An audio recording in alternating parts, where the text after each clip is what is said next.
Hi friends, అందరికీ welcome back my channel Lakshmi Venky అండి. అందరు ఎలా ఉన్నారు?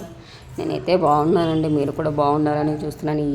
ఈ గుడి ఏంటని చూస్తున్నారా? ఈ గుడి అనేది రుద్రవరం మండలంలో రుద్రవరం విలేజ్లో వాసాపురం నుండి శ్రీ వెంకటేశ్వర స్వామి శివాలయం అండి. రెండు ఉన్నాయి ఇక్కడికి వచ్చేసి మనకు ఫస్ట్ గుడిలోకి ఎంటర్ అవ్వగానే మనకు వినాయకుడు దర్శనమిస్తాడు. తర్వాత వెంకటేశ్వర్లు చిన్న చిన్న విగ్రహాలు బయట ఇస్తాయి, లోపల పెద్ద విగ్రహాలు ఉన్నాయండి. ఇక్కడ వచ్చేసి వెంకటేశ్వర స్వామి అండి. అవతారాలు మత్స్య అవతారం, కుర్మ అవతారం అవన్నీ పెట్టారండి ఇక్కడ. తర్వాత లక్ష్మీ అమ్మవారు, లక్ష్మీదేవి అమ్మవారు. లక్ష్మీ అమ్మవారి శ్రావణ మాసం పూజించడం వల్ల మంచి విశేషమైన ఫలితాలు కలుగుతాయండి. మనకు ఉన్నంత దాంట్లోనే అమ్మవారిని అయితే పూజించుకోవాలండి. ఆడంబరాలకు అయితే మాత్రం పూజించుకోవద్దు. డబ్బులు ఎక్కువ ఖర్చు చేయొద్దు. ప్రతిదానికి మనం ఇంట్లో ఉండే వాటితోనే పూజలు చేసుకోవాలండి.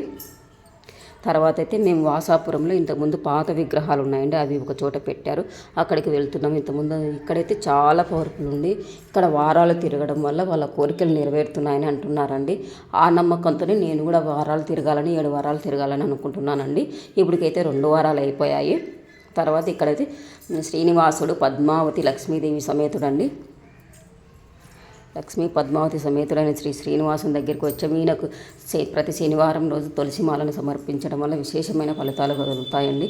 మన మనసు అనేది ప్రశాంతంగా ఉంటుందని, ధర్మబద్ధమైన కోరికలు అయితే నెరవేరుతాయండి.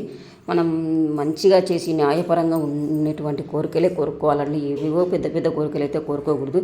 మనం కష్టపడకుండా రావాలంటే ఏది రాదండి.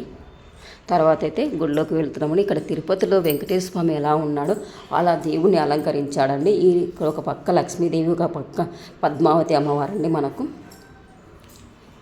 ఇక్కడ పద్మావతి అమ్మవారి సైడ్ అయితే మీనాక్షి లెక్క ఉన్నారండి పద్మావతి అమ్మవారు. ఇక్కడ లక్ష్మీదేవి, వెంకటేశ్వర్లు, శ్రీనివాసునికి చూడాలన్నా కూడా అదృష్టం ఉండాలండి. శనివారం రోజు నాకు ఎప్పుడు పోవాలన్నా వీలు ఉండేది కాదు. కానీ శనివారం రోజు మాత్రం ఆ దేవుడు ఎందుకో నన్ను రప్పించుకుంటున్నాడు. ఇలాగే ప్రతి శనివారం కూడా రప్పించుకోవాలని అనుకుంటున్నానండి. మనం ఎంత అనుకున్నా గుడికి వెళ్ళలేము, కానీ ఆయన ఆజ్ఞ ఇస్తే మాత్రం ఖచ్చితంగా ఎట్లా పరిస్థితుల్లో ఉన్నా కూడా మనం రప్పించుకుంటాడండి. ఇది అండి దేవుని లీల. దేవుణ్ణి చాలామంది చాలా రకాలుగా మాట్లాడుతుంటాడు. ఏముందిలే దేవుడు మనం సృష్టించుకునేది అంటాడు.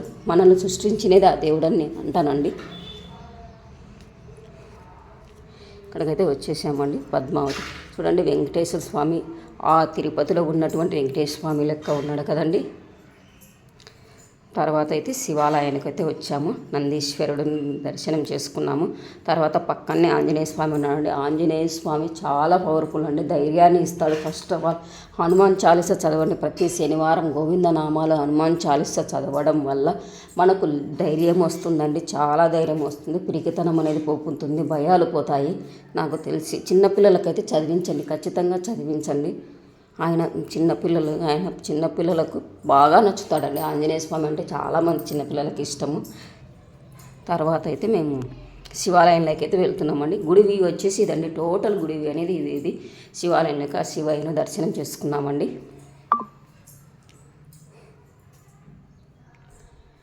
ఆ శివయ్యను దర్శనం చేసుకొని చల్లగా చూడాలి దేవుడు మమ్మల్ని వచ్చేసామండి.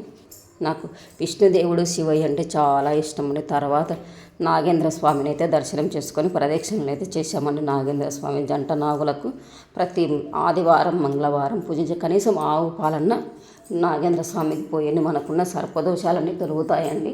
గుడికి వెళ్తే కొన్ని దోషాలు తొలగిపోతాయని నా నమ్మకం అండి. కొద్దిగా ప్రశాంతత కూడా ఉంటుంది. ఇంట్లో చాలా చికాకులు ఉన్న వాళ్ళు గుడికి వెళ్ళండి.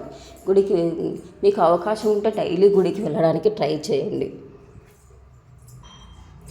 గుడికి వెళ్ళడం వల్ల గుడిలో ఉన్న పాజిటివ్ ఎనర్జీ మనకు వస్తుందండి.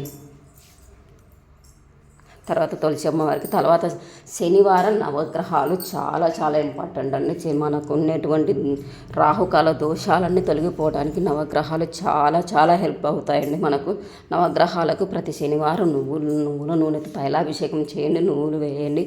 ఒక 9 శనివారాలు చేయండి. అలా మీకు వీలైతే ప్రతి శనివారం చేస్తే మన ఇంట్లో ఎటువంటి గొడవలు చికాకులు ఉండవండి. తర్వాత ఒక నల్లని రైలుక గుడ్డను కూడా వేయండి. తర్వాత ఇక్కడ ఒక ప్రత్యేకత ఉందండి. నవగ్రహాలు ఎక్కడైనా దంపతులుగా లేరండి, కానీ ఈ గుళ్ళో మాత్రం నవగ్రహాలు భార్యాభర్తలుగా మనకు విగ్రహాలు అనేది పెట్టడం జరిగింది. ఇక్కడ 9 విగ్రహాలకు 9 నవగ్రహాలకు 9 దంపతులాగా ఉన్నారండి వీళ్ళు. భార్యాభర్తల విగ్రహాలు అయితే పెట్టారు. తర్వాత ఇది కోనేరండి, చిన్న కోనేరు. అటువైపు అంతా 4 వైపులా ఏనుగులు పెట్టారు చూడండి. ఇక్కడ ఇంకొక విశేషం ఉందండి. ఈ విగ్రహాలు చూసారా, కళ్యాణోత్సవం, శ్రీనివాసుని కళ్యాణోత్సవం విగ్రహం అనేది పెట్టారు. ఈ విగ్రహం దీంట్లో ఈశ్వరుడు, పార్వతీదేవి ఉన్నారు. తర్వాత సుబ్రహ్మణ్య స్వామి, కుమారస్వామి, ఆంజనేయ స్వామి ఉన్నాడు, బ్రహ్మ ఉన్నాడు, సరస్వతీదేవి ఉంది కదండి. చాలా బాగా పెట్టారు ఇక్కడ. ఈ విగ్రహం మాత్రం ఈ గుడికి హైలైట్ అండి విగ్రహాలు.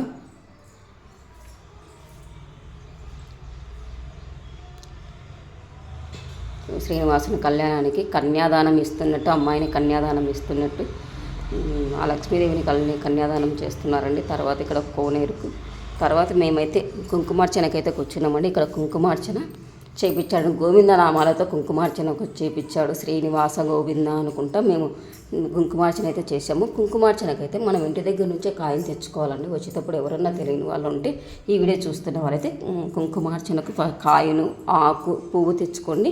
ఒకసారి దొరకవచ్చు, దొరకవచ్చు, మన అదృష్టం అండి. నాకైతే దొరికాయి ఆ రోజు, నాకు మా తమ్ముడికి అయితే దొరికాయి. కాయన దగ్గర కాయిన్స్ కూడా లేవు. నేను 10 రూపాయలు ఇచ్చి వేరే వాళ్ళతో కాయిన్స్ తెప్పించుకున్నానండి. తర్వాత కుంకుమ అనేది మనకు గుడి వాళ్ళే అరేంజ్ చేస్తారండి. కుంకుమ పెట్టుకుంటూ పోతున్నారండి, పేపర్ కుంకుమ.